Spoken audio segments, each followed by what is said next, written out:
அனைவருக்கும் விடிஆரின் அன்பான வணக்கங்கள். நாம் இந்த சீரீஸில் தசாபுத்தி சூட்சமங்கள் பற்றி பார்த்துட்ருக்கோம்.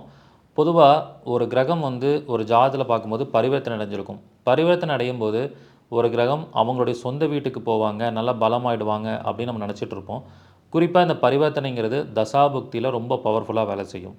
பரிவர்த்தனை யோகம் அப்படிங்கிறது ஒரு ஜாதகத்தில் நன்மையை செய்யும்னு நினச்சாலும் அது சில மோசமான பலன்களையும் கொடுத்துரும். ஏன் மோசமான பலன்கள் கொடுக்குன்னா, பரிவர்த்தனைனாலே ஒரு மனிதனை உயர்த்தி தாழ்த்தக்கூடிய ஒரு அமைப்பை கொண்டது. நல்லா வாழ்ந்துட்டு இருக்கிறவங்க திடீர்னு கீழே போகிறது, கீழே இருக்கிறவங்க திடீர்னு உயர்வான நிலைக்கு வர்றது, அந்த மாதிரி ஒரு அமைப்பு பரிவர்த்தனை செய்யும். அப்போ பரிவர்த்தனையை நல்லதாக மட்டும் எடுத்துக்கூடாது, அது கெடுதலாகவும் பார்க்க தெரியணும்.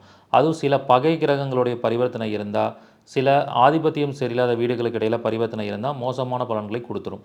அப்போ அந்த பரிவர்த்தனை அமைப்பு உள்ளவங்களை எப்படி பலன் எடுக்கிறது, அதுக்கு பரிகாரம் அப்படின்னு சொல்லி பார்த்தீங்கன்னா, பரிக்கல் நரசிம்மர் கோயில், அந்த 3 நரசிம்மர் கோயிலை ஒரே நாளில் விசிட் பண்ணுறது உங்களுக்கு ஒரு சிறந்த பரிகாரமாக இருக்கும்.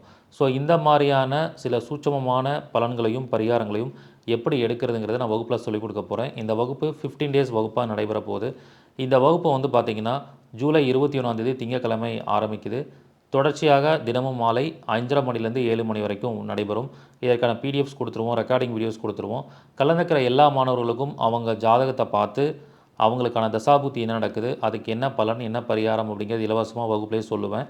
கலந்துக்கிற மாற்றுத்திறனாளிகள், பழைய மாணவர்கள், மூத்த குடிமக்களுக்கு கட்டண சலுகை உண்டு. விருப்பம் இருக்கிறவங்க முன்பதிவு பண்ணிக்கோங்க. நன்றி, வணக்கம், வாழ்க வளமுடன்.